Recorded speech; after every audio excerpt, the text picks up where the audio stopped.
Assalamualaikum warahmatullahi wabarakatuh. Kisah Nabi Ibrahim meminta syafaat untuk ayahnya di hari kiamat. Nabi Ibrahim alaihi salam meminta syafaat untuk ayahnya Azar pada hari kiamat. Tatkala kekasih Allah Subhanahu wa taala ini menjumpai ayahnya yang sengsara. Azar berada dalam kondisi yang sangat nista, melebihi pada orang-orang kafir dalam hal kehinaan, kenistaan, penuh debu dan kehitaman. Lalu Ibrahim yang menjadi iba menghadap kepada Robnya, meminta tidak dipermalukan di hari pembalasan. Dr. Umar Sulaiman Al-Ashgar dalam bukunya berjudul Asas Al-Ghaib fi Sahih Al-Hadis An-Nabawi yang telah diterjemahkan oleh Dr. Asmuni menjadi kisah-kisah gaib dalam hadis sahih, menukil sebuah hadis dari Abu Hurairah radhiyallahu anhu dari Nabi SAW terkait kisah tersebut. Wahai Robku, sesungguhnya engkau telah berjanji kepadaku bahwa engkau tidak akan menghinakan aku pada hari mereka dibangkitkan. Kehinaan seperti apa yang lebih hina daripada ayahku yang jauh? Ujar Ibrahim bermohon kepada Allah Subhanahu wa taala agar ayahnya diampuni dan dimasukkan ke dalam surganya. Allah Subhanahu wa taala berfirman, sesungguhnya kuharamkan surga bagi orang-orang kafir. Kemudian dikatakan, wahai Ibrahim, apa yang ada di bawah kedua kakimu? Maka dia pun melihat dan ternyata adalah seekor hiena, sehingga ditangkap kaki-kakinya lalu dilemparkan ke dalam neraka. Umar Sulaiman menjelaskan kisah tersebut sebagaimana tertuang dalam hadis yang ditahrij Al-Bukhari dalam kitab Ahadits Al-Anbiya.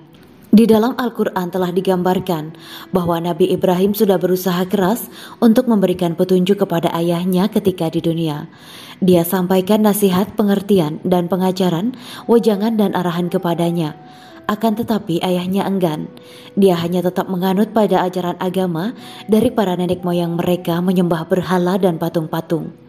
Sebaliknya, Azar justru menyingkirkan anaknya sendiri dengan alasan keluar dari ketaatan kepadanya dan agama nenek moyang. Dia juga meminta anaknya agar menjauhi dirinya dan agar tidak pernah lagi kembali kepadanya. Surat Maryam. Kisah Ibrahim menasihati ayahnya ini antara lain bisa dijumpai dalam Quran Surat Maryam ayat 41-46 yang artinya ayat 41, dan ceritakanlah Muhammad kisah Ibrahim dalam kitab Al-Quran, sesungguhnya dia adalah seorang yang sangat membenarkan seorang nabi. Ayat 42, ingatlah ketika dia Ibrahim berkata kepada ayahnya, wahai ayahku, mengapa engkau menyembah sesuatu yang tidak mendengar, tidak melihat dan tidak dapat menolongmu sedikit pun? Ayat 43, wahai ayahku, sungguh telah sampai kepadaku sebagian ilmu yang tidak diberikan kepadamu. Maka ikutilah aku, niscaya aku akan menunjukkan kepadamu jalan yang lurus. Ayat 44, wahai ayahku, janganlah engkau menyembah setan. Sungguh setan itu durhaka kepada Tuhan yang Maha Pengasih. Ayat 45, wahai ayahku, aku sungguh khawatir engkau akan ditimpa azab dari Tuhan yang Maha Pengasih sehingga engkau menjadi teman bagi setan.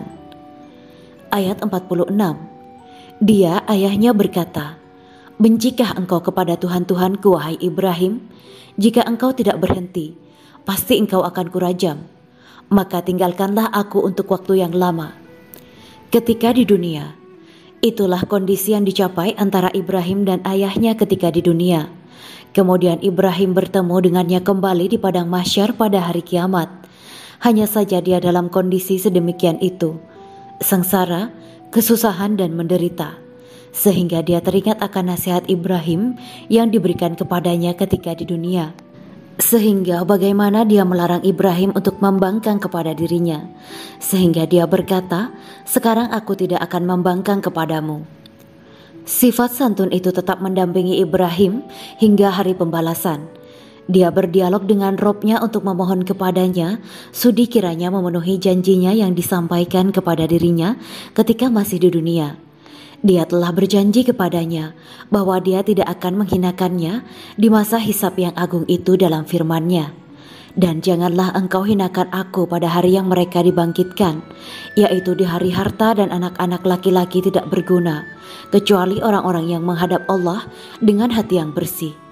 Quran Surat Asy-Syu'ara ayat 87-89. Sehingga pada hari itu dia berkata kepada Robnya, "Wahai Robku, engkau telah berjanji kepadaku bahwa engkau tidak akan menghinakan aku pada hari kebangkitan. Kehinaan seperti apa yang lebih menghinakan daripada seorang ayah yang jauh?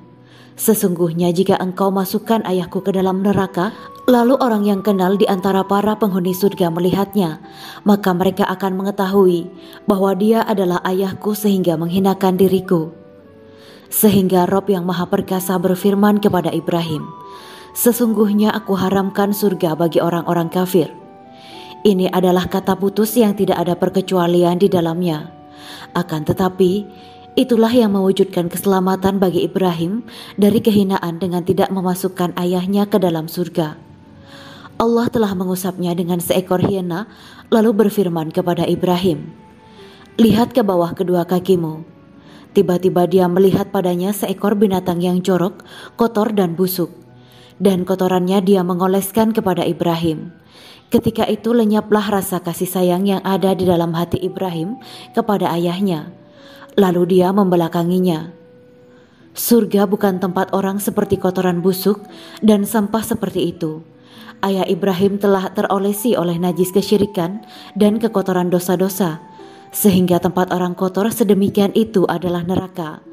Inilah yang diperlakukan kepada seekor binatang najis, seperti itu menjadi ayah bagi Ibrahim.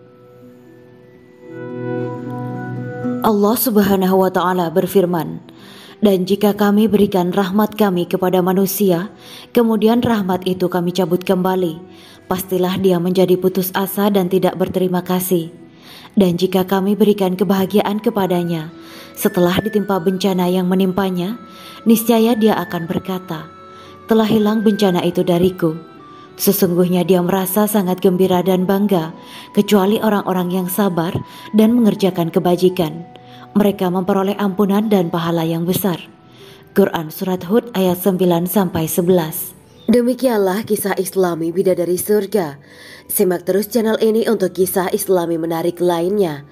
Terima kasih para sahabat Bidadari Surga yang dirahmati Allah. Semoga diberi kesehatan dan diberkahkan segalanya. Juga dibahagiakan hidupnya di dunia dan di akhirat kelak oleh Allah Subhanahu wa Ta'ala. Amin ya mujibas sa'ilin. Wa akhiran, wabillahi taufiq wal hidayah. Wassalamualaikum warahmatullahi wabarakatuh.